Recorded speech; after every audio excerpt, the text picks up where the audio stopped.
Hello, welcome to BioGreat TV. If you are new here, please subscribe and turn on the notification so you don't miss our next video. How Benin got her independence. Benin gained her independence from France on August 1st, 1960 as a Republic of Dahomey. It was earlier known as Kingdom of Dahomey before it fought wars with the French that made it a French protectorate in 1894. Republic of Dahomey was renamed the People's Republic of Benin in 1975, and in 1991 it became the Republic of Benin. Before this period, Republic of Benin was divided largely between two coastal kingdoms, Dahomey and Porto-Novo, because of its resemblance with the city of Porto and a large area of various tribes in the north.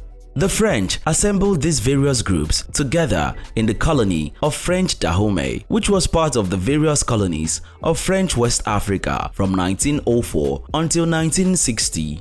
Kingdom of Dahomey, which had existed from about 1600, became a French protectorate when the last king, Behance, was defeated by the French, and it became a French colonial empire in 1894 after a conflict between France led by General Alfred Amedee Dodds and the then king of Dahomey, Behance. This period was known as the First Franco-Dahomean War, which began in 1890.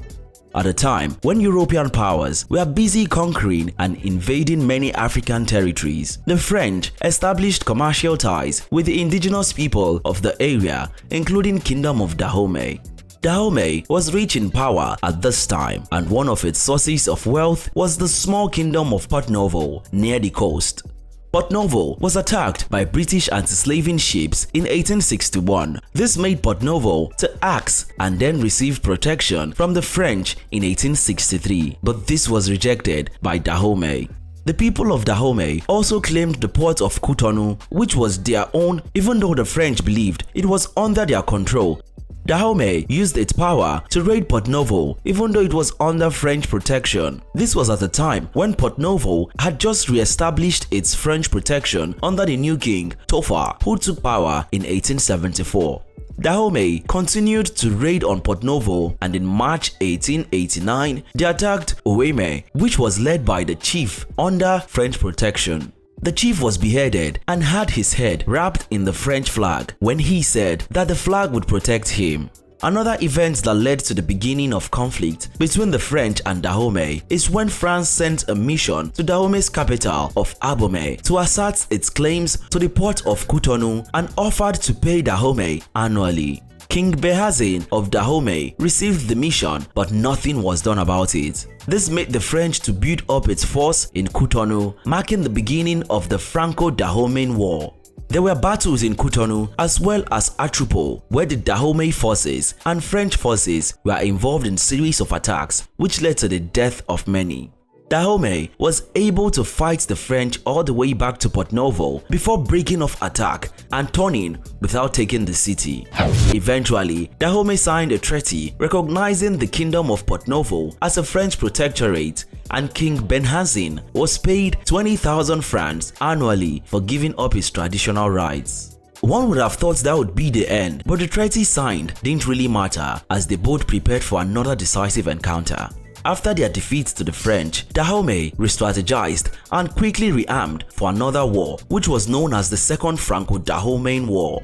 Dahomey returned to raiding Ouémé Valley just like they did at the beginning of the First War. War was declared by the French when the Dahomeys attacked Victor Ballot, a French resident, in his ship and had 5 men invaded in the incident. King Behance rejected complaints by the French territory, making the French angry as a result of the incidents. The French responded with full force, entering Cana, and King Behance, refusing to let the capital Abomey fall into the hands of the French, burned it down and left the city. The French army, who had seen King Behance flee to the north with the remnants of the Dahomey army, marched into Abomey. That day, the French tricolor flag was raised over the Singboji Palace of the Kingdom of Dahomey, which survived the fire and remains in modern Benin till this day. King Behance fled to Atribe in the north, All attempts to rebuild the army didn't come to plan, as his brother Guchilu was chosen as the new king. He, however, surrendered to the French on the 15th of January 1894 and was exiled to Martinique, thereby putting an end to the war officially. In 1904, the Dahomey territory became a French colony. It became a part of the French West Africa from that time until 1958. And in 1974, it became part of the French Union, having an increased autonomy. In 1958, it went from the status of a French Union to become the French Community, but the colony later became a self-governing Republic of Dahomey. The French contributed to the growth of Cotonou by constructing port, which is still very active till today. Railways were built as well as schools, which was expanded by Roman Catholic missions. The Republic of Dahomey gained her independence on the 1st of August 1960 through a different way from other African nations. It was a successful and peaceful one. It became the Republic of Benin in 1991, and Porto-Novo became the nation's capital, while the seat of government is situated in the largest city of the country, Cotonou. Hubert Mega was the Republic's first president. He had been the Prime Minister during the French rule. What have we missed out of this history? Let's know in the comment section. Will it be ridiculous to subscribe to our channel? If no, please like this video, share and subscribe to our channel.